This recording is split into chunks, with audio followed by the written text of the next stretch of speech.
إن الحمد لله نحمده ونستعينه ونستغفره ونعوذ بالله من شرور أنفسنا ومن سيئات أعمالنا من يهده الله فلا مضل له ومن يضلل فلا هادي له وأشهد أن لا إله إلا الله وحده لا شريك له وأشهد أن محمدا عبده ورسوله أرسله بالهدى بشيرا ونذيرا بين يدي الساعة اللهم صل على محمد وعلى أزواجه وذريته كما صليت على آل إبراهيم وبارك على محمد وعلى أزواجه وذريته كما باركت على آل إبراهيم إنك حميد مجيد أما بعد فإن أصدق الحديث كتاب الله وخير الهدي هدي محمد صلى الله عليه وسلم وشر الأمور محدثاتها وكل محدثة بدعة وكل بدعة ضلالة عباد الله أوصيكم وإياي أولا بتقوى الله يا أيها الذين آمنوا اتقوا الله حق تقاته ولا تموتن إلا وأنتم مسلمون ആദരണീയരായ സത്യവിശ്വാസികളെ സത്യവിശ്വാസിനികളെ, പ്രപഞ്ചത്തിന്റെ സ്രഷ്ടാവും പരിപാലകനുമായ അല്ലാഹുവിന്റെ വിധിവിലക്കുകൾ പടച്ചതമ്പുരാന്റെ വിശുദ്ധ ഗ്രന്ഥത്തിൽ നിന്നും തിരുദൂതരുടെ തിരുവചനങ്ങളിൽ നിന്നും യഥാവിധി മനസ്സിലാക്കുകയും ജീവിതത്തിൽ സമ്പൂർണമായി അത് പാലിക്കുകയും ചെയ്യണമെന്നും ആ വിഷയത്തിൽ തഖ്വ അവലംബമാക്കണമെന്നും ആദ്യം എന്നോടും ശേഷം നിങ്ങളോടും വസിയത്ത് ചെയ്യുകയാണ്. അല്ലാഹു സുബ്ഹാനഹു വ തആല മുത്തഖികളിലും മുഖ്ലിസുകളിലും ഉൾപ്പെടുത്തി നാം അനുഗ്രഹിക്കുമാറാകട്ടെ. നമ്മുടെ ജീവിതത്തിൽ അറിഞ്ഞും അറിയാതെയും സംഭവിച്ചു പോയ എല്ലാ പാപങ്ങളും അല്ലാഹു നമുക്ക് പുറത്തു തരുമാറാകട്ടെ. ശേഷിക്കുന്ന ജീവിതം നാഥന്റെ തൃപ്തിയിൽ കഴിഞ്ഞുകൂടാനുള്ള മഹാഭാഗ്യം അല്ലാഹു നമുക്ക് നൽകി അനുഗ്രഹിക്കുകയും ചെയ്യുമാറാകട്ടെ. സഹോദരങ്ങളെ, സഹോദരിമാരെ, ലോകത്ത് ഓരോ കാര്യങ്ങളെ സംബന്ധിച്ച്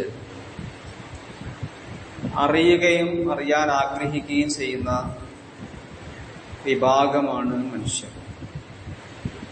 അറിവ് വിപുലപ്പെടുത്താനാണ് എല്ലാ മനുഷ്യരും ആഗ്രഹിക്കുന്നത്. അല്ലെങ്കിൽ അറിവ് വിപുലപ്പെടുത്തുക എന്നുള്ളത് മനുഷ്യനെ ഇതര ജീവികളിൽ നിന്നും വേർതിരിക്കുന്ന ഒരു സംഗതിയാണ്. ദൈനംദിന ജീവിതത്തിൽ നമുക്ക് പുതുതായി പലതും അറിഞ്ഞേ മതിയാവും. പക്ഷെ ഈ അറിവുകളെ കാറ്റഗറൈസ് ചെയ്യുമ്പോൾ, തരംതിരിക്കുമ്പോൾ, ചില അറിവുകൾ ഭൗതിക ലോകത്ത് നമുക്ക് ജീവിക്കാൻ ആവശ്യമായ അറിവുകളാണ്, അത് അനിവാര്യവുമാണ് ഇവിടെ കഴിയുമ്പോൾ. പക്ഷെ മറ്റു ചില അറിവുകൾ അത് നമ്മളുടെ പരലോകത്തേക്ക് വേണ്ടിയുള്ളതാണ്. അത്തരം അറിവുകൾ അറിഞ്ഞു വെക്കുക എന്നുള്ളത് എല്ലാവർക്കും നിർബന്ധമാണ്. അത് മനസ്സിലാക്കുന്നില്ല എങ്കിൽ ദുനിയാവ് കഴിഞ്ഞുള്ള നമ്മളുടെ അങ്ങോട്ടുള്ള ജീവിതത്തിന് അർത്ഥം ഉണ്ടാവുകയില്ല. ഏതാണ് ആ അനിവാര്യമായ അറിവെന്ന് ചോദിച്ചാൽ അതിലാദ്യത്തെ അറിവ് അള്ളാഹുവിനെ അറിയുക എന്നുള്ളതാണ്. പൊതുവെ പല ആളുകളും അള്ളാഹുവിനെ അറിയുക എന്ന സംഗതി അത്ര ഗൗരവമായിട്ട് മനസ്സിലാക്കാറില്ല. ആ മുസ്ലിങ്ങളെ സംബന്ധിച്ചല്ല ഞാൻ പറയുന്നത്, മുസ്ലിങ്ങളെ പോലും അള്ളാഹുവിനെ സംബന്ധിച്ചുള്ള അറിവ് പലർക്കും തുച്ഛമാണ്. വളരെ കുറഞ്ഞ നിലക്കുള്ള അറിവ് മാത്രമേ ഉള്ളൂ. എന്തെങ്കിലും ഒന്ന് അള്ളാഹുവിനെ സംബന്ധിച്ച് അവരോട് ചോദിച്ചു കഴിഞ്ഞാൽ അവർക്ക് ആ വിഷയത്തിൽ കൃത്യമായ ഒരു മറുപടി പറയാൻ കഴിയില്ല. ഖബറിലെ ആദ്യത്തെ ചോദ്യം മൻ റബ്ബുക എന്നുള്ളതാണല്ലോ. ആദ്യത്തെ ചോദ്യമാണ്. ആദ്യത്തെ ചോദ്യത്തിന് വേണ്ടുന്നൊരു ഇമ്പോർട്ടൻസ് നമ്മൾ കൊടുക്കുന്നില്ല എങ്കിൽ അതിന്റെ അർത്ഥം ഭൗതികമായി മാത്രം ഇവിടെ മാത്രം നമ്മളുടെ ജീവിതത്തെ അവസാനിപ്പിക്കാനുള്ളൊരു ശ്രമത്തിലാണ് നമ്മൾ. പരലോക ജീവിതം നമ്മൾ യഥാർത്ഥത്തിൽ ലക്ഷ്യം വെച്ചിട്ടില്ല എന്നുള്ളതാണ്. അപ്പൊ അള്ളാഹുവിനെ അറിയണം. അള്ളാഹുവിനെ അറിയുന്നതിനോടൊപ്പം തന്നെ അള്ളാഹുവിന്റെ നബീനെ അറിയണം.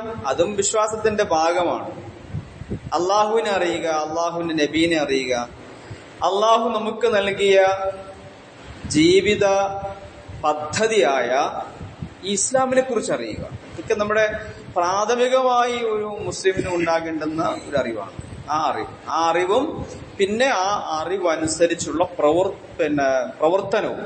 അറിഞ്ഞാൽ മാത്രം പോരാ, അറിയുകയും അറിഞ്ഞതനുസരിച്ച് പ്രവർത്തിക്കുകയും കൂടി വേണം. ലദീന ആമനു വഅമിലു സ്വാലിഹാത്ത് വിശുദ്ധ ഖുർആനിൽ അടിക്കടി ആവർത്തിക്കുന്ന ഒരു വാചക രീതിയാണ്. ലദീന ആമനു വഅമിലു സ്വാലിഹാത്ത്, വിശ്വസിക്കുകയും.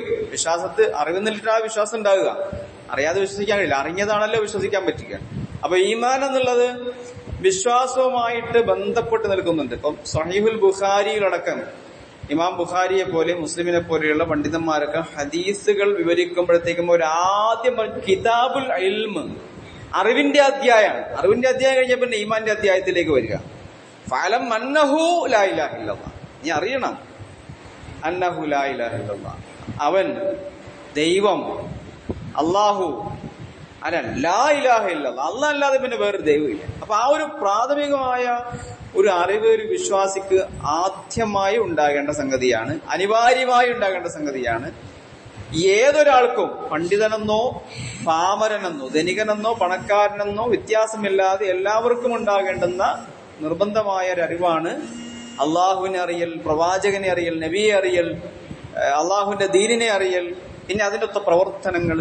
മൂന്നാമതായി ഒരു സത്യവിശ്വാസി അറിഞ്ഞു വെക്കേണ്ട ഒരു കാര്യമാണ് പ്രവർത്തനം. വിശ്വാസസംബന്ധമായ കാര്യം അറിയണം, വിശ്വാസത്തിന്റെ അടിസ്ഥാനത്തിൽ പ്രവർത്തിക്കൽ നിർബന്ധമാണെന്ന കാര്യം അറിയണം, അതിലേക്കുള്ള പ്രബോധനം നിർബന്ധമാണെന്ന കാര്യം അറിയണം. ഇത് മൂന്നറിയാണ്.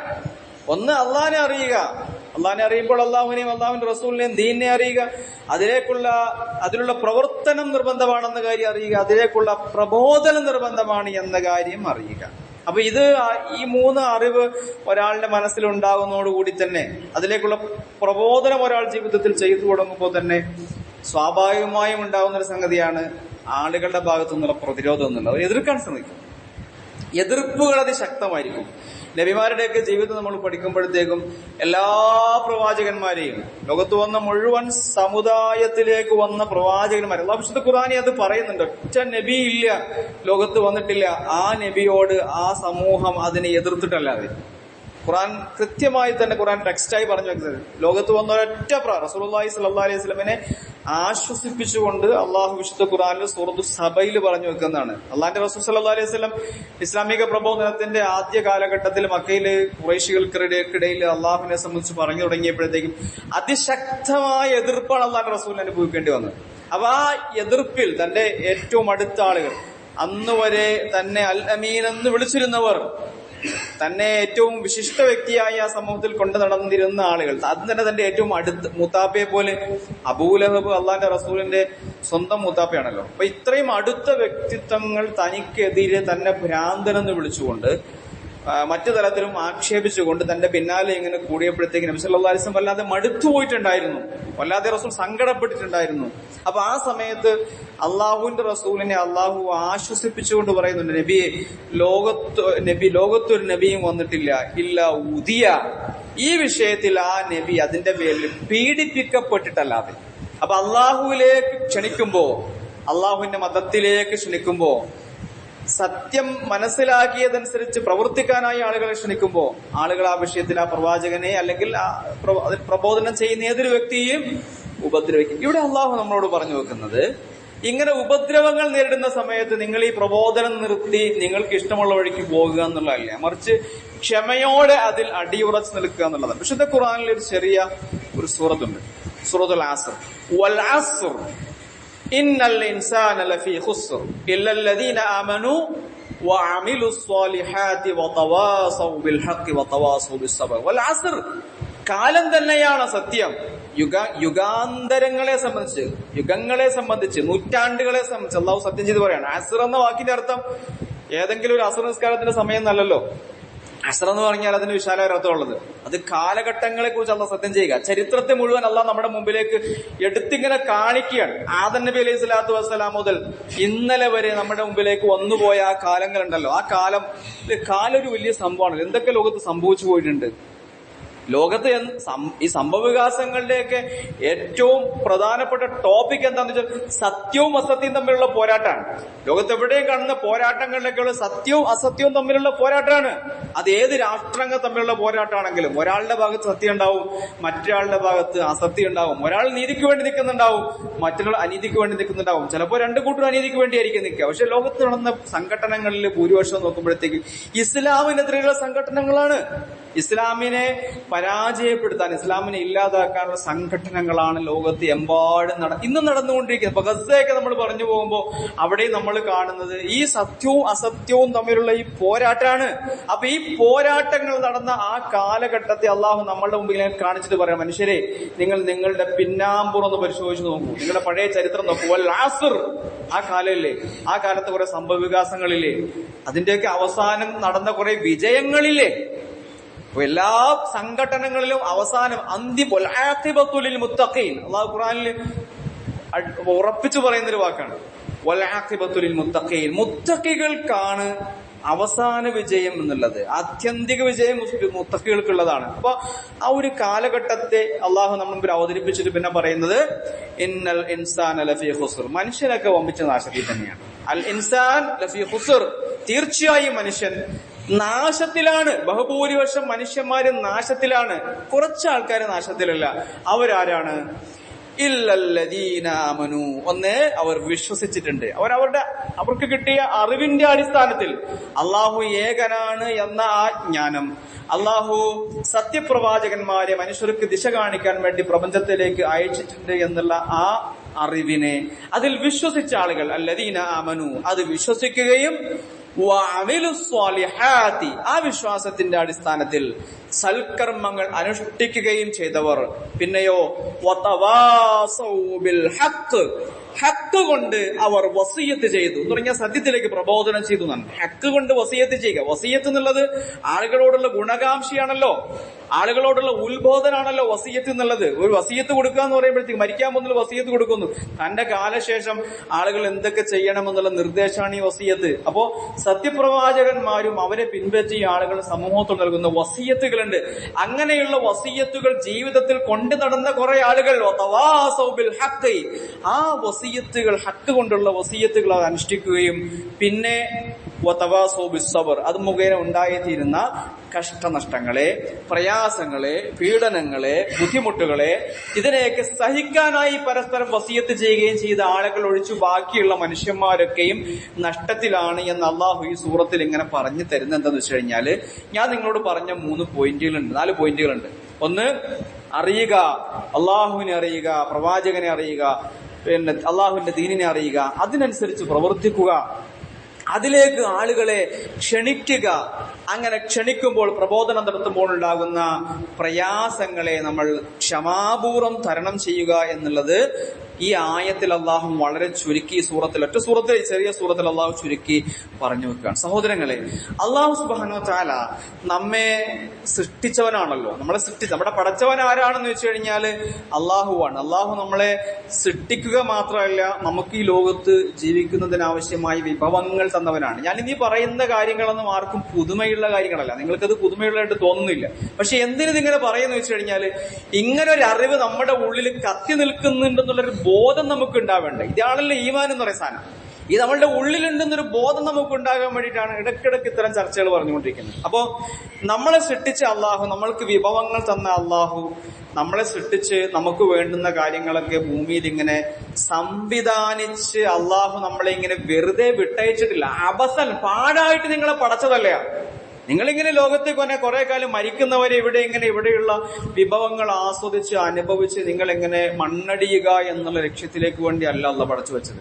മറിച്ച് ഇതൊക്കെ അള്ളാഹു നൽകി തന്നിട്ട് ഇതിന്റെ കൂടെ തന്നെ അള്ളാഹു ഒരു റസൂലിനെ പറഞ്ഞേക്കുന്നുണ്ട്. അത് ആദം അലൈഹി സ്വലാത്തു വസ്സലാം മുതൽ പുണ്യപ്രവാചകൻ സല്ലല്ലാഹു അലൈഹി വസല്ലം വരെ വന്ന് മുഴുവൻ പ്രവാചകന്മാരും അതിനെ തുടർന്ന് അവരുടെ പാതയിൽ ക്ഷണിക്കുന്ന പ്രബോധകരും ഒക്കെ അടങ്ങുന്ന ഈ വലിയ സംഘം ഉണ്ടല്ലോ, ഈ സംഘത്തെ അള്ളാഹു ഭൂമിയിലേക്ക് നിയോഗിച്ചിരിക്കുകയാണ്. അവരവരുടെ പ്രവർത്തനങ്ങൾ നടത്തിക്കൊണ്ടിരിക്കുകയാണ്. എന്തിനാണ്? ഇവരെ അനുസരിക്കുന്ന ആളുകൾ രക്ഷപ്പെടാൻ വേണ്ടിയിട്ടാണ്. പ്രവാചകന്മാരെ അനുസരിക്കുന്നവർ മാത്രമാണ് സ്വർഗത്തിൽ കടക്കുക. പ്രവാചകന്മാരെങ്ങനെ ഒരു പണിയില്ലാത്തതുകൊണ്ട് അല്ലാഹു കുറച്ച് ആൾക്കാർക്ക് പണി ഉണ്ടാക്കി കൊടുക്കാൻ വേണ്ടി നിയോഗിച്ച ആളുകളൊന്നും ഇല്ല. അങ്ങനെ ഉണ്ടല്ലോ ലോകത്ത് ചില മന്ത്രാലയങ്ങൾ, ചില മിനിസ്ട്രികളൊക്കെ ചിലപ്പോ ചില ഭരണകൂടത്തിന്റെ കീഴിൽ നിലനിൽക്കുന്നത് കുറച്ച് ആൾക്കാർക്ക് ജീവിക്കാൻ വേണ്ടി മാത്രമാണ്. അങ്ങനെയുള്ളൊരു മിനിസ്ട്രി സംവിധാനമാണോ അള്ളാഹു പ്രവാചകന്മാരിലോട്ട് തുടങ്ങി വെച്ചത്? അല്ല. മനുഷ്യരെ നന്മയിലേക്ക് ക്ഷണിക്കാൻ വേണ്ടി അവരുടെ പാത പിൻപറ്റുന്ന ആളുകളെ മാത്രമേ സ്വർഗത്തിൽ പ്രവേശിപ്പിക്കൂ എന്നുള്ള അള്ളാഹുവിന്റെ നിർബന്ധമാണത്. പ്രവാചകന്മാരുടെ വാക്ക് അംഗീകരിക്കാത്ത ആളുകളെ സംബന്ധിച്ചിടത്തോളം, അവരെ ധിക്കരിക്കുന്നവരെ സംബന്ധിച്ചിടത്തോളം അവർ ചെന്നെത്തിപ്പെടാൻ പോകുന്നത് നരകത്തിലേക്കാണ്. സത്യപ്രവാചകന്മാരെ പിൻപറ്റുകയാണെങ്കിൽ നമുക്ക് സ്വർഗത്തിൽ എത്തിച്ചേരാം. പ്രവാചകന്മാരുടെ വാക്കുകൾ ധിക്കരിക്കുകയാണെങ്കിൽ നമ്മൾ ചെന്നുപെടാൻ പോകുന്ന നരകത്തിൽ. സൂറത്തുൽ മുസമ്മിലിലെ 15-16 ആയത്തുകള് ഖുർആനിൽ അല്ലാഹു പറയുന്നു, ഇന്നാ അർസൽനാ ഇലൈക്കും റസൂലൻ, നാം നിങ്ങളിലേക്ക് ഒരു ദൂതനെ നിയോഗിക്കുകയാണ്. മുഹമ്മദ് റസൂലുള്ളാഹി സ്വല്ലല്ലാഹു അലൈഹി വസല്ലം എന്ന മഹനീയ വ്യക്തിത്വമാണ് നമ്മളിലേക്ക് അല്ലാഹു നിയോഗിച്ച ദൂതൻ. ഇന്നാ അർസൽനാ ഇലൈക്കും റസൂലൻ, നാം നിങ്ങളിലേക്ക് ഒരു ദൂതനെ നിയോഗിക്കുന്നുണ്ട്. റസൂലൻ ഷാഹിദൻ അലൈക്കും കമാ അർസൽനാ ഇലാ ഫിർഔന റസൂല, ആ റസൂല് നിങ്ങൾക്ക് മേലുള്ള സാക്ഷിയാണ്. നിങ്ങൾക്ക് മേലുള്ള സാക്ഷിയാണ്. എന്താണ് സാക്ഷി എന്ന് പറഞ്ഞാൽ, ഇപ്പൊ കോടതി മുറികളിൽ ഒരു വാദിയെയും പ്രതിയെയും കൊണ്ടു നിർത്തുമ്പോഴത്തേക്കും പിന്നെ കൂടെ ഈ കേസിന് ബലം കൊടുക്കാൻ വേണ്ടി ഒരു സാക്ഷി ഉണ്ടാവുള്ളൂ. സാക്ഷി മൊഴി അനുസരിച്ചിട്ടാണ് പിന്നെ ബാക്കി കാര്യങ്ങൾ മുമ്പോട്ട് പോവുക. അപ്പൊ വാദി എന്ത് വാദിച്ചാലും പ്രതി എന്ത് നിഷേധിച്ചു കഴിഞ്ഞാലും ഈ സാക്ഷിയുടെ വാക്കിന് വലിയ പ്രാധാന്യമുണ്ട്. സാക്ഷി കണ്ടവനാണല്ലോ, അറിഞ്ഞവനാണല്ലോ സാക്ഷി, അവൻ ദൃക്സാക്ഷിയാണല്ലോ എന്ന് പറഞ്ഞതുപോലെ ഈ റസൂൽ നമ്മളുടെ വിഷയത്തിൽ ദൃക്സാക്ഷിയാണെന്നാണ്. നമ്മളുടെ പ്രവർത്തനങ്ങളുടെ വിഷയത്തിൽ, നമ്മൾ എന്ത് ചെയ്തു എന്നുള്ള വിഷയത്തിൽ, ഈ പ്രവാചകൻ നമ്മൾ ഉത്തരം കൊടുത്തിരുന്നോ എന്ന വിഷയത്തിൽ, പ്രവാചകൻ നന്മയിലേക്ക് ക്ഷണിക്കുമ്പോൾ ആ നന്മയിലേക്കുള്ള ക്ഷണത്തിൽ നമ്മൾ ഉത്തരം കൊടുത്തിട്ടുണ്ടായിരുന്നു. ആ പ്രവാചകന്റെ കൊടിക്കൂറയ്ക്ക് കീഴിൽ നമ്മൾ ഉണ്ടായിരുന്നോ? ആ പ്രവാചകൻ ഏത് അള്ളാഹുവിലേക്കാണ് ക്ഷണിച്ചത്, ആ വിളി ഉൾക്കൊണ്ടുകൊണ്ട് ആ അള്ളാഹുവിനെ മാത്രം ആരാധിക്കാനും അനുസരിക്കാനും വഴിപ്പെടാനും കീഴ്പ്പെടാനും ഭയപ്പെടാനും നമ്മൾ തയ്യാറായിട്ടുണ്ടായിരുന്നു എന്നുള്ളത് നാളെ അള്ളാഹുവിന്റെ റസൂൽ അള്ളാഹിന്റെ മുമ്പിൽ എഴുന്നേറ്റ് എന്ന് പറയുന്നതാണ്. അതാണ് ഷാഹിദൻ അലൈക്കും, നിങ്ങൾക്ക് വേണ്ട സാക്ഷിയാണ്. നമ്മൾ ഓരോരുത്തരെ കുറിച്ച് റസൂൽ പറയും, അള്ളാഹുവേ ഇന്ന ആളുകൾക്കൊക്കെ ഞാൻ ഈ പ്രബോധനം എത്തിച്ചു കൊടുത്തിട്ടുണ്ടായിരുന്നു, അവരോട് ഞാൻ പറഞ്ഞിട്ടുണ്ടായിരുന്നു, പക്ഷെ കുറെ ആൾക്കാർ എന്റെ കൂടെ കൂടിയിട്ടുണ്ടായിരുന്നു, കുറെ ആൾക്കാർ എന്നെ പറ്റിച്ച് മുനാഫികളായി കഴിഞ്ഞുകൂടി നടിച്ചിരുന്നു, അവർ എന്റെ കൂടെ ആയിരുന്നു എന്നുള്ള വിഷയത്തിൽ അവരെന്റെ കൂടെ എന്നെ പറ്റിക്കാനായിട്ട് എന്റെ പിന്നിൽ നിസ്കാരത്തിനുണ്ടായിരുന്നു. പക്ഷെ ഞാൻ വിളിച്ച ആദർശം അവരുടെ മനസ്സിൽ ഉറച്ചിട്ടുണ്ടായിരുന്നില്ല. കുറെ ആളുകൾ സമ്പൂർണ്ണമായി തിരിഞ്ഞു കളഞ്ഞുപോയി. ഇങ്ങനെ കൃത്യമായി നാളെ അള്ളാന്റെ റസൂല് അള്ളാഹുനും നമ്മളെ സംബന്ധിച്ച് പറയും. അതാണ് ഷാഹിദൻ അലൈക്കും എന്നുള്ള വാക്ക്. കമാ അർസൽനാ ഇലാ ഫിർഔന റസൂല, മുഹമ്മദ് റസൂലുള്ളാഹി സ്വല്ലല്ലാഹു അലൈഹി വസല്ലമിന്റെ ദൗത്യത്തെ സംബന്ധിച്ച് അള്ളാഹു പറയുന്നു, അത് മൂസ നബി അലൈഹി സ്വലാത്തു വസ്സലാം ഫിർഔന്റെ അടുക്കലേക്ക് നിയോഗിക്കപ്പെട്ടതുപോലെ, കമാ അർസൽനാ ഇലാ ഫിർഔന റസൂല, ഫിർഔന്റെ അടുക്കലേക്ക് നാം ഒരു ദൂതനെ നിയോഗിച്ചതുപോലെ തന്നെ നാം നിയോഗിച്ചൊരു ദൂതനാണ് മുഹമ്മദ് റസൂലുള്ളാഹി സ്വല്ലല്ലാഹു അലൈഹി വസല്ലം എന്ന ദൂതൻ. ഫിർഔൻ എന്ത് ചെയ്തു? ഫഅസാ ഫിർഔനു റസൂല, ഫിറോവയാവട്ടെ ഫിർഔനാകട്ടെ ആ റസൂലിനെ ധിക്കരിച്ചു. ഫഅഖദ്നാഹു അഖദൻ വബീല, അപ്പോ നാം അവനെ അതിശക്തമായി പിടികൂടി എന്ന് പറഞ്ഞു. ചെങ്കടലിൽ മുക്കി കൊന്നതിനെ സംബന്ധിച്ച് ഖുർആൻ തന്നെ വിശദീകരിക്കുന്നുണ്ട്. അത് പിന്നീട് പുരാവസ്തു ഗവേഷകർ അത് കണ്ടെടുത്തിട്ടുണ്ട്, ഫറോവയുടെ ബോഡി അടക്കം. അപ്പൊ നബി സല്ലല്ലാഹു അലൈഹി വസല്ലമിന്റെ നിയോഗത്തെ സംബന്ധിച്ച് അള്ളാഹു നമുക്ക് പറഞ്ഞു തരുന്നത്, മൂസ നബി അലൈഹി സ്വലാത്തു വസ്സലാമിനെ ഫിറഔന്റെ അടുക്കലേക്ക് നിയോഗിച്ചതുപോലെ, മൂസ നബി അലൈഹി സ്വലാത്തു വസ്സലാമിന്റെ പ്രബോധനത്തെ ഫിറഔൻ നിഷേധിച്ചു കഴിഞ്ഞപ്പോ ഫിറഔൻ ഉണ്ടായ കെടുതി എന്താണ്? ഇതേപോലെ തന്നെയാണ് അള്ളാഹുവിന്റെ റസൂൽ മുഹമ്മദ് റസൂലുള്ളാഹി സ്വല്ലല്ലാഹു അലൈഹി വസല്ലമിനെ നമ്മളുടെ അടുക്കലേക്ക് നിയോഗിച്ച് നമ്മൾ ആ റസൂലിന്റെ പ്രബോധനത്തിന് ഉത്തരം കൊടുക്കാതിരുന്നാൽ, ആ റസൂൽ ഏത് നന്മയിലേക്കാണോ നമ്മെ വിളിച്ചത്, ഏത് ആദർശത്തിലേക്കാണോ റസൂല് നമ്മെ വിളിച്ചത്, ഏത് സ്വഭാവം നമ്മളുടെ ജീവിതത്തിന്റെ ഭാഗമാക്കാനാണ് അള്ളാഹുവിന്റെ റസൂൽ വിളിച്ചത്. അത് ഉൾക്കൊള്ളാൻ നമ്മൾ തയ്യാറാകുന്നില്ലെങ്കിൽ നമുക്ക് സംഭവിക്കാൻ പോകുന്ന ഒരു പക്ഷേ പരലോകത്തെ ശിക്ഷ മാത്രമായിരിക്കില്ല, മറിച്ച് ഇഹലോകത്തും ആ ശിക്ഷ വന്നുപെടാൻ സാധ്യതയുണ്ട് എന്നുള്ളൊരു സന്ദേശമാണല്ലോ അള്ളാഹു ഈ ഫിറഔനെ ഉദാഹരിച്ചതിലൂടെ പറഞ്ഞത്. ഫിറഔന് ശിക്ഷ കിട്ടുന്നത് യഥാർത്ഥത്തിൽ പരലോകത്ത് മാത്രമല്ലല്ലോ, ഇഹലോകത്ത് തന്നെ അവന്റെ മുഴുവൻ സുഖാഡംബരങ്ങളും അവന്റെ പിന്നിൽ ഉപേക്ഷിച്ചിട്ട് കടലിൽ മുങ്ങിച്ചാക്കേണ്ടി വന്നൊരു ഗതികേട്ടെ കുറിച്ചിട്ടല്ല പറഞ്ഞത്. അപ്പൊ അള്ളാഹു വിളിക്കുന്ന സത്യത്തിലേക്ക് നമ്മൾ എത്തിച്ചേരുന്നില്ലെങ്കിൽ, പ്രവാചകന് നമ്മൾ ചെവി കൊടുക്കുന്നില്ല എങ്കിൽ ഭൗതികമായി തന്നെ വലിയ കടുത്ത ശിക്ഷ നമ്മളെ കാത്തിരിക്കുന്നുണ്ട് എന്നുള്ളതാണ്. അപ്പോ ഒരു ചെറിയ സംഗതിയല്ല തൗഹീദിലേക്കുള്ള ഈ ക്ഷണം എന്നുള്ളത്. അള്ളാഹുവിനെ മനസ്സിലാക്കുക എന്നുള്ളത് ഒരു ചെറിയ കാര്യമല്ല, കേവലം അത് ഒരു ഖുതുബയ്ക്ക് വിഷയമാകാനുള്ള ഒരു സംഗതി മാത്രമല്ല എന്നർത്ഥം. അല്ലെങ്കിൽ വല്ലപ്പോഴും കേൾക്കാനുള്ള ഒരു സ്റ്റഡി ക്ലാസിന്റെ ഭാഗമാകാനുള്ള കാര്യം മാത്രമല്ല എന്നർത്ഥം. മുസ്ലിങ്ങളായതുകൊണ്ട് തന്നെ നമ്മളിങ്ങനെ ഇത് കേൾക്കാൻ വിധിക്കപ്പെട്ടവരാകേണ്ടുന്ന അങ്ങനത്തെ ഒരു അസ്വസ്ഥതയുണ്ടാക്കുന്ന ഒരു വിഷയം എന്നുള്ളതല്ല ഇതിന്റെ അർത്ഥം. മറിച്ച് ഇതിങ്ങനെ ഇടക്കിടക്ക് നമ്മളുടെ ഉള്ളില് ഒരു കൊച്ചു ചെടിയായി നമ്മളിങ്ങനെ വളർത്തി അതിന് വളവും വെള്ളവും ഇട്ട് കൊടുത്ത് പരിപോഷിപ്പിച്ചെടുക്കേണ്ടുന്ന, അതൊരു വടവൃക്ഷമായി മാറേണ്ടുന്ന കലിമ തയ്യിബയെ കുറിച്ച് ഖുർആൻ അങ്ങനെ തന്നെയാണല്ലോ പറഞ്ഞത്. എന്താണ് കലിമത്തുൽ തയ്യിബ എന്ന് പറഞ്ഞാൽ? ലാ ഇലാഹ ഇല്ലല്ലാഹ്, ഇതാണ് കലിമത്തുൽ തയ്യിബ. ഇതെന്തായിരിക്കണം? അസ്ലുഹാ സാബിത്തുൻ, ആ മരത്തിന്റെ വേരുകൾ എന്നുള്ളത് അത് ഭൂമിയിൽ ഇങ്ങനെ ആണ്ടിറങ്ങണം. ആ ഭൂമി നമ്മുടെ ഹൃദയമാണ് കേട്ടോ. നമ്മുടെ ഹൃദയത്തിന്റെ ഭൂമിയിൽ, അതിന്റെ മണ്ണില് ഈമാനിന്റെ, വിശ്വാസത്തിന്റെ, അള്ളാഹുവിന്റെ ഏകത്വത്തിന്റെ, പുണ്യപ്രവാചകന്റെ റിസാലത്തിന്റെ, ഇസ്ലാം എന്നുള്ള സമ്പൂർണവും സമഗ്രവുമായ ജീവിത വീക്ഷണത്തിന്റെ ആദർശം അതൊരു കൊച്ചു ചെടിയായി നമ്മൾ വെച്ച് അതിങ്ങനെ മനസ്സിലിങ്ങനെ അതിന്റെ വേരുകൾ ഇങ്ങനെ ആഴ്ത്തിയിട്ട് ശിഖരങ്ങളാണ്. അതിന്റെ ശിഖരങ്ങൾ ആകാശത്തോളം എത്തുന്ന ശിഖരങ്ങൾ എന്ന് പറഞ്ഞാൽ ഒരു മുസ്ലിമിനെ കീറി മുറിച്ച് നോക്കിക്കഴിഞ്ഞാൽ പിന്നെ അവന്റെ ഉള്ളിൽ ഈമാൻ മാത്രമേ കാണാവുന്നതാണ്. അള്ളാഹുവിനെ കുറിച്ചുള്ള അവന്റെ ശക്തമായ വിശ്വാസം, അള്ളാഹുവിന്റെ ഏകത്വത്തിന്റെ വിഷയത്തിലുള്ള അവന്റെ അടിയുറപ്പ്, ആ വിഷയത്തിലൊരു പങ്കാളികളെയും സങ്കല്പിക്കാൻ നമ്മൾ തയ്യാറാവാകാതിരിക്കുക എന്നുള്ളത്. പലപ്പോഴും അള്ളാഹുവിനെ കുറിച്ച് പറയുമ്പോഴത്തേക്കും ഈ പുണ്യ വ്യക്തികളാണല്ലോ മനുഷ്യന്മാർക്ക് പലപ്പോഴും അള്ളാഹിനേക്കാൾ പേടി. അള്ളാഹിനെ ആളുകൾക്ക് വലിയ പേടിയില്ല. ആളുകൾക്ക് പേടി എന്താന്ന് വെച്ച് കഴിഞ്ഞാൽ പലപ്പോഴും ഔലിയാക്കന്മാരെയാ പേടി. അവരെന്തെങ്കിലും പറഞ്ഞു കഴിഞ്ഞാൽ പിന്നെ വണ്ടി ഇടിക്കൂ അല്ലെ. ചിലപ്പോഴൊക്കെ വാഹനങ്ങളിൽ യാത്ര ചെയ്യുമ്പോൾ കാണാം ബസ്സിലിരിക്കുമ്പോഴത്തേക്കും ചറപറ ഇങ്ങനെ നാണയങ്ങൾ എറിഞ്ഞു കൊടുക്കുന്നതാണ്. എന്താ അവിടെ നാണയം അറിയാതെ പോയി ഇയാൾ നമ്മൾ എന്തോ ആക്കുമെന്നാണ്. ഇയാൾ നമ്മളൊന്നും ആക്കാനില്ല, കാരണം ഇയാൾ അല്ലാഹല്ലോ. അള്ളാഹുവിനെയാണ് ഭയപ്പെടേണ്ടത്. അള്ളാഹു നമ്മളോട് നൽകിയ കൽപ്പനകളെ ധിക്കരിക്കുമ്പോ ഇനി ഒന്നും വേണ്ട. അള്ളാഹു എത്ര നിരോധനങ്ങൾ നമുക്ക് തന്നിട്ടുണ്ട്, എന്തൊക്കെ ചെയ്യാൻ പാടില്ല എന്ന് പറഞ്ഞിട്ടുണ്ട്. കളവ് തന്നെ ഉദാഹരണം പറഞ്ഞു കഴിഞ്ഞാൽ എത്ര കളവുകൾ ജീവിതത്തിൽ നമ്മൾ നിസ്സങ്കോചം പറയാറുണ്ട്. കളവ് പറയല്, വഞ്ചന, ചതി, ഇങ്ങനെ കുറെ തിന്മകൾ. വൻപാപങ്ങളുടെ കഥ വേറെ, വൻപാപങ്ങളായിട്ടും ചെറുപാപങ്ങളായിട്ടും ഒക്കെ കുറെ സംഗതികൾ അള്ളാഹു നമ്മളോട് നിരോധിച്ചിട്ടുണ്ട്. പക്ഷെ നമ്മൾ ഇതൊക്കെ ഒരു ആശങ്കയുമില്ലാതെ പറയാണ്. ഇതൊക്കെ നമ്മൾ ഇങ്ങനെ ഈ തിന്മകൾ ഇങ്ങനെ ചെയ്യുമ്പോഴും അള്ളാഹു നമ്മളെ എന്തെങ്കിലും ആക്കുമെന്നുള്ളൊരു ഭയം നമ്മളുടെ മനസ്സിൽ ഇല്ല എങ്കിൽ അതിന്റെ അർത്ഥം ഏകനായ അള്ളാഹുവിനെ സംബന്ധിച്ചുള്ള ശരിയായ വിശ്വാസം നമ്മളുടെ മനസ്സിലില്ല എന്നുള്ളതാണ്. അപ്പോ ഇവിടെ ഒരു വിശ്വാസി കൊണ്ടുവരേണ്ടത് അള്ളാഹു എന്നുള്ള ആ ഒരു സംഗതിയെ നമ്മുടെ മനസ്സിന്റെ ഉള്ളിൽ ഇട്ട് ഉറപ്പിക്കണം. ആ വിഷയത്തിലുള്ള മുഴുവൻ പങ്കാളികളെയും ശിർക്ക് എന്ന സംഗതിയെ സമ്പൂർണമായി ജീവിതത്തിൽ പറിച്ചറിയണം. അള്ളാഹിന്റെ വിഷയത്തിൽ കൃത്യമായി പറഞ്ഞു വെക്കുന്നുണ്ട്, അള്ളാഹുവിന് ഒരു പങ്കാളികളും ഇല്ല. സൃഷ്ടിപ്പിന്റെ വിഷയത്തിൽ, പരിപാലനത്തിന്റെ വിഷയത്തിൽ, ഇലാഹാവുക എന്നുള്ള വിഷയത്തിൽ അള്ളാഹുവിനോട് കൂടെ ചേർന്ന് നിൽക്കാൻ ഒന്നുമില്ല. അതെത്ര മലക്കാണെങ്കിലും ശരി, എത്ര നബിയാണെങ്കിലും ശരി. ഇപ്പൊ നബി, മലക്ക് എന്നുള്ളതൊക്കെ അള്ളാഹുവിന്റെ സൃഷ്ടികളിൽ അള്ളാഹുവിനോട് ഏറ്റവും അടുത്ത് നിൽക്കുന്നതാണ്. മനുഷ്യന്മാരുടെ കൂട്ടത്തിൽ അള്ളാഹുവിന് ഏറ്റവും പ്രിയപ്പെട്ടതാരെന്ന് വെച്ച് കഴിഞ്ഞാൽ ഒറ്റ ഉത്തരവേ ഉള്ളൂ, അത് നബിയാണ് അല്ലെ.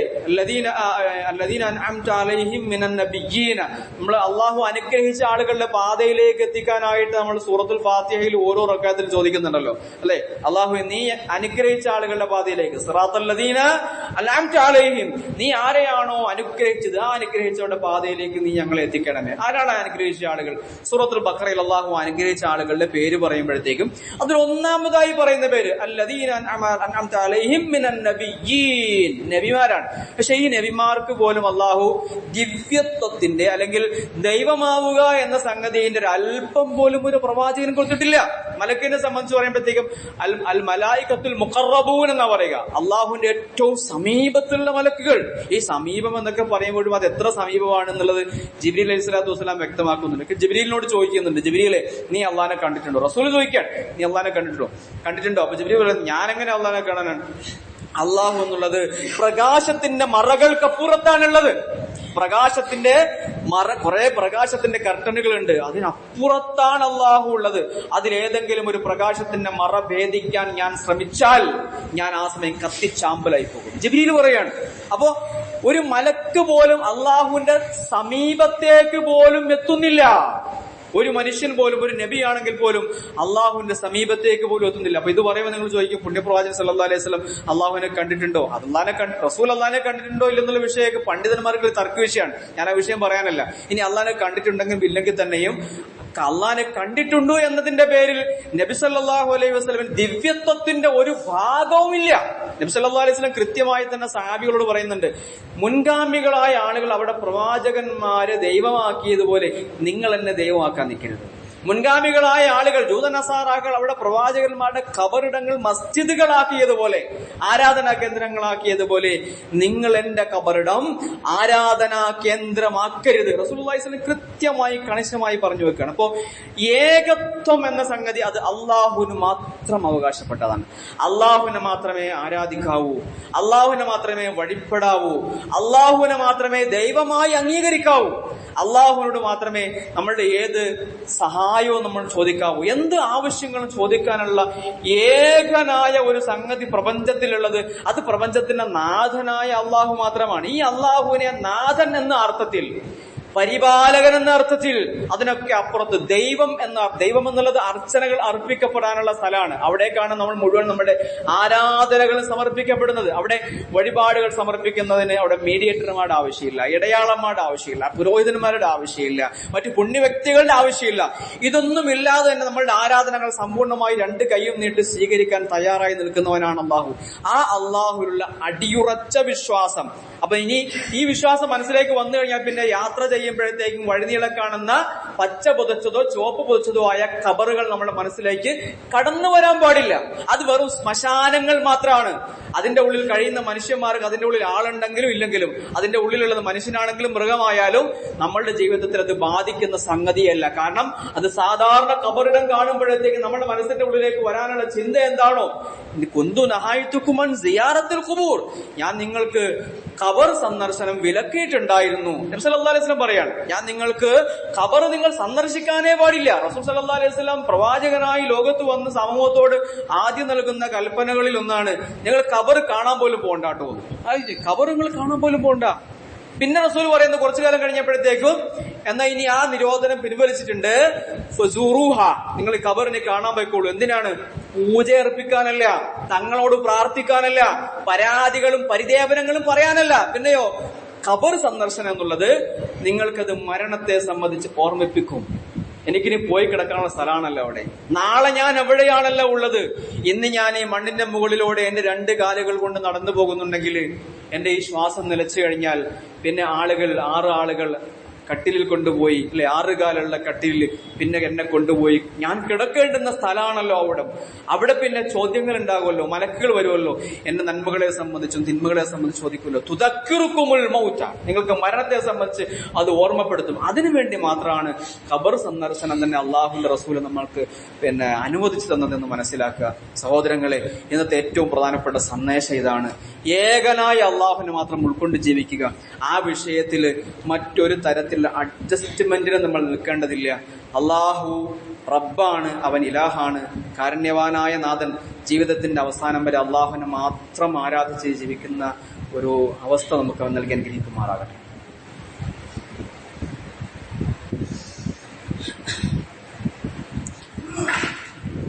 അൽഹംദുലില്ലാഹി റബ്ബിൽ ആലമീൻ, സല്ലല്ലാഹു അലൈഹി വസല്ലം അലാ മുഹമ്മദിൻ വആലിഹി വസഹ്ബിഹി അജ്മഈൻ.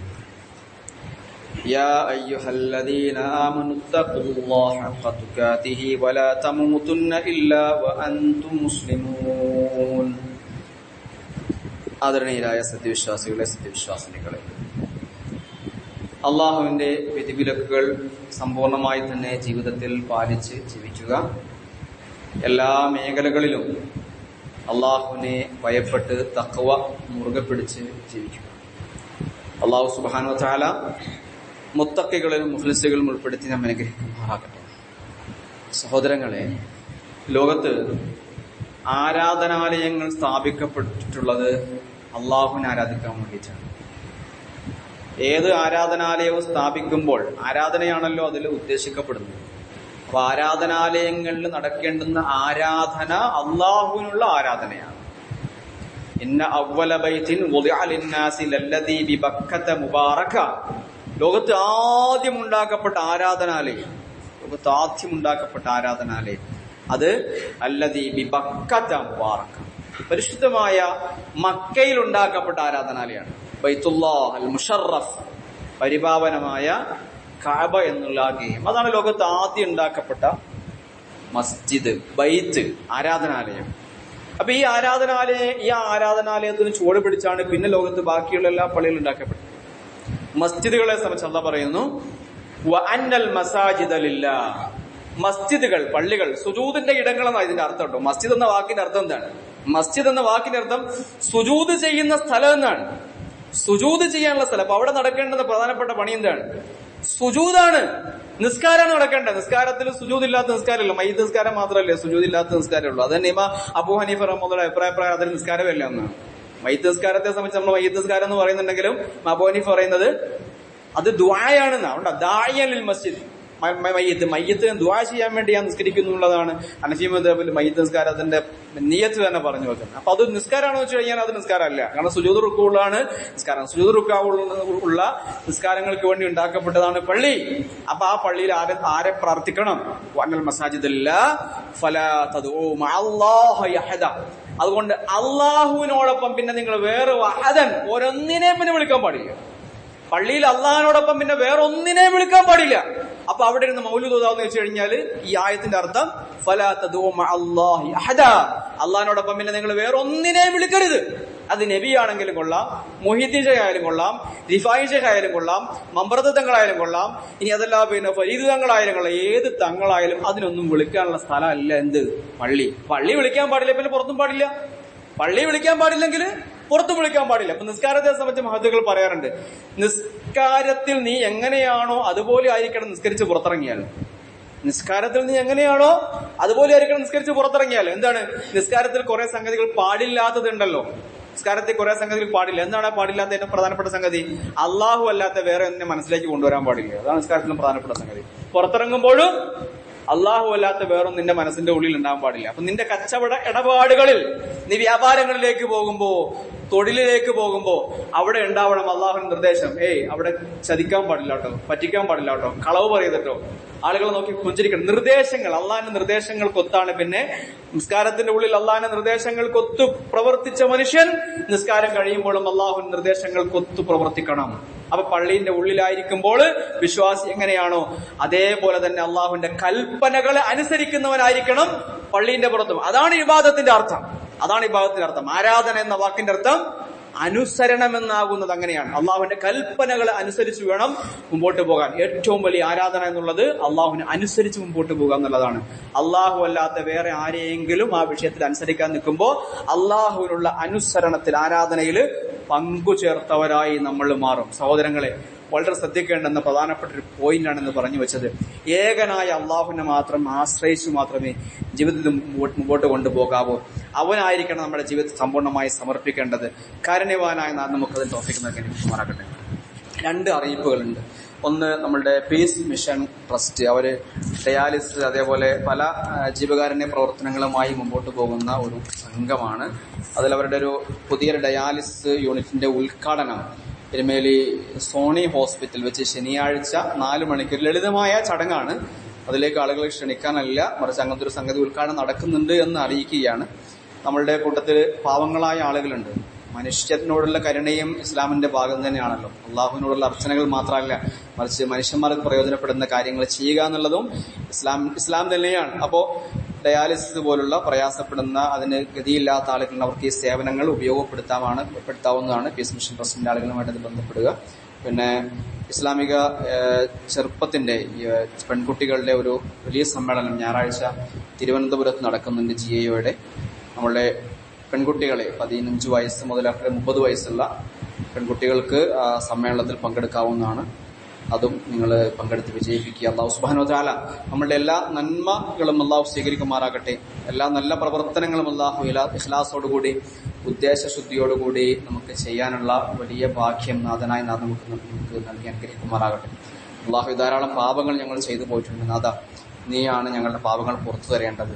നീയാണ് ഞങ്ങൾക്ക് ഞങ്ങളുടെ ആശ്രയം. നാഥ, നീ ഞങ്ങൾക്ക് എല്ലാവിധ സഹായങ്ങളും നൽകി അനുഗ്രഹിക്കണമേ അല്ലാഹു. പടച്ചോനെ, നീ ഞങ്ങളുടെ പാപങ്ങളൊക്കെ പുറത്തു തരണേ നാഥ. ഞങ്ങളുടെ മാതാപിതാക്കൾക്ക് അല്ലാഹുവേ നീ അനുഗ്രഹങ്ങൾ ചൊരിയണമേ അല്ലാഹുവേ. അവർ ജീവിച്ചിരിക്കുന്നവരും മരണപ്പെട്ടു പോയവരുമുണ്ട്. എല്ലാവരുടെയും